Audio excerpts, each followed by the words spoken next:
Bonjour. Alors, dans cette vidéo, on va regarder comment régler le chronomètre pour les gaz. Alors, pour ça, on va faire un appui court sur menu. On arrive sur le menu, enfin sur le modèle du beaver. On fait page une fois. On vient en page configuration modèle, 2 sur 13. Et là, c'est ici que va se régler donc le chronomètre. On descend juste d'un cran. Chrono 1. Donc, il y a 3 chronomètres. Hein. Si on descend, là, on a le 1, le 2 et le 3. Bon, voilà. Ceux qui ont l'utilité, pourquoi pas. Moi, je vais en utiliser que 1. Ce sera le premier. Donc, alors, là, la première chose, chrono 1. C'est une ligne qui est importante. Donc, pour les moteurs électriques, moi je suis sur GZ%, gaz pourcentage. Si je clique, par exemple, on voit qu'il y a plusieurs solutions. Gaz S, on. Voilà, vous avez toute une liste de possibilités. Moi, j'en utilise que deux. GZ% et GZS. Voilà. Alors, la différence de ces deux réglages-là, ça va être la façon d'incrémenter les secondes du chronomètre. Si je mets GZS, ça c'est ce que je vais utiliser pour des moteurs à essence. Là, alors je vais dézoomer un petit peu pour montrer les manches. Là, donc j'ai mes gaz. Quand j'ai GZS, là mon chrono est arrêté quand les manches sont tout en bas. Dès que je vais monter mes manches, le chrono part. D'ailleurs, on va sortir de là et on va regarder ce que ça fait en réel. Hein.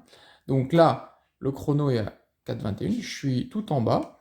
Je vais monter mes manches, mon manche de gaz, je le monte, et là, le chronomètre démarre. Si je rebaisse mes gaz, je reviens au ralenti, donc là, c'est un moteur essence, donc le moteur tourne au ralenti, le chrono s'arrête. Ça, c'est la première utilisation.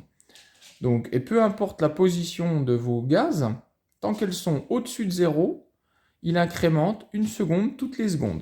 4 minutes. Voilà, puis il vous annonce les minutes. Hein. Ça paraît logique jusque-là. Maintenant, on coupe, on voit qu'il s'arrête. On revient, donc ça c'est pour les moteurs à essence. On revient dans le menu configuration modèle et maintenant on va passer en GZ%. C'est une fonctionnalité formidable. Je trouve vraiment que là, c'est très pratique. Donc on valide ça. Je sors de là, je reviens au menu d'accueil et on va regarder ce qui se passe. Maintenant, ça c'est ce que j'utilise sur les modèles électriques. Donc si vous réglez un beaver, je vous conseille de régler comme ça. Donc sur GZ%. Au niveau de la manette des gaz, on va regarder maintenant comment ça se comporte. Quand je suis tout en bas, le chrono est arrêté. Si je mets plein gaz, on voit qu'il incrémente 1 seconde toutes les secondes, comme l'autre chronomètre. Par contre, si je réduis mes gaz et que je viens à mi-gaz, là je suis à 50%, on va voir qu'il incrémente 1 seconde toutes les 2 secondes. Il met 2 secondes à mettre 1 seconde. Là, si je le réduis encore à un quart de gaz, il va mettre 4 secondes à incrémenter 1 seconde. Là, on voit qu'il attend 4 secondes et il incrémente 1 seconde. Voilà. Alors, en fait, il va tenir compte du pourcentage de votre gaz, c'est pour ça que c'est GZ%, hein. Il tient compte du pourcentage de votre gaz pour régler la vitesse de défilement de votre chronomètre. On sait que sur les batteries, sur les moteurs électriques, d'ailleurs sur les moteurs essence aussi, mais sur les moteurs électriques, voilà, plus vous êtes plein gaz, moins vous aurez de temps d'autonomie. Plus les batteries vont se vider vite. Donc plus c'est intéressant que le chrono défile vite. Alors, on va revenir sur le menu de réglage. Voilà.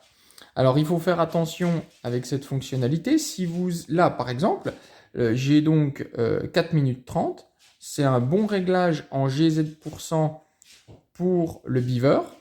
Ça veut dire que si on compte qu'avec la moyenne des gaz, entre les ralentis, les pleins gaz, je fais une moyenne de gaz de 50% dans mon vol, ça veut dire qu'avec un chronomètre pourcentage réglé à 4 minutes 30, mon chronomètre sonnera uniquement à 9 minutes. Donc il faut faire attention, si vous voulez avoir un vol qui dure 10 minutes, ne réglez pas 10 minutes ici, réglez 5 minutes. Hein, en tenant compte du pourcentage. Si vous réglez en GZS, là, pour le coup, bah, si vous voulez un vol de 10 minutes, vous mettez réellement 10 minutes, puisqu'il ne tiendra. Ah, oui, 3 minutes là. Donc, il ne tiendra pas compte du pourcentage. Donc, voilà, pour le beaver, on reste comme ça. GZ%, 4 minutes 30. Ça correspond bien au beaver. Donc, ensuite, vous pouvez cocher bip mini. Ensuite, dans bip fin, vous mettez voix. Et là, 10 secondes. Ça, là, le chronomètre, il est réglé. Ça veut dire qu'il va se déclencher. Maintenant, on va régler la remise à zéro. Donc pour ça, on va faire défiler les pages et on va se retrouver sur la page des fonctions spéciales. Voilà. On a déjà 2 lignes sur notre page de fonctions spéciales. On va aller sur la 3e. Je clique pour que les 3 petits points clignotent. Alors là, j'ai la radio, la Taranis X9 Lite S. Le S est important parce que sur cette radio, vous avez 2 petits boutons poussoirs à l'arrière ici. C'est ceux qu'on va utiliser pour la remise à zéro du chrono. Donc on va le faire là tout de suite. Donc il va suffire que j'appuie sur le bouton de droite ou de gauche, peu importe, je vais prendre le droite, en même temps qu'il clignote.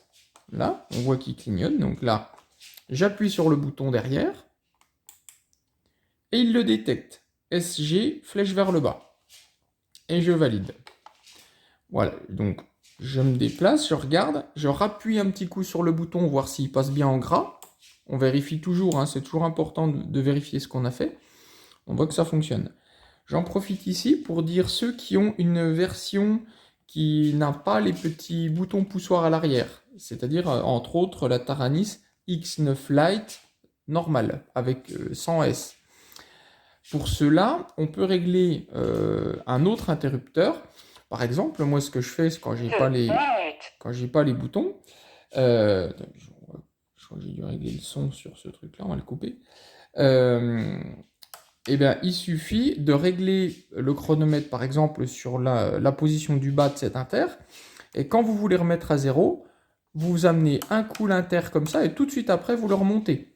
Hein, vous ne restez pas en bas. Hein, c'est juste pour activer la remise à zéro, et on l'enlève. Là, pour le coup, on a un bouton poussoir, donc SG. Alors ensuite, remplacer, on va venir sur remplacer. Je vais rezoomer d'ailleurs maintenant pour revenir sur l'écran. Voilà. Donc, on vient sur remplacer, on voit qu'il clignote, et là, je vais faire défiler les possibilités. On voit que l'une des possibilités, c'est remise à zéro. Nous, on veut remettre à zéro, donc on met à zéro. Et là, qu'est-ce qu'on met à zéro? Ce sera le chronomètre 1, on a vu qu'il y en avait 3, donc nous, c'est le 1. Et on va cocher la petite case. Voilà. Et c'est terminé. Donc maintenant, on sort de là. Comme à chaque fois, on vérifie, hein, comme on vérifie à chaque fois. Donc, hop, je reviens en version dézoomée. Et je vais appuyer sur mon petit bouton derrière que j'ai programmé là tout de suite. Donc, on va regarder le chronomètre, ce qu'il fait. Là, il est à 1h30. Et automatiquement, il revient à 4 minutes 30.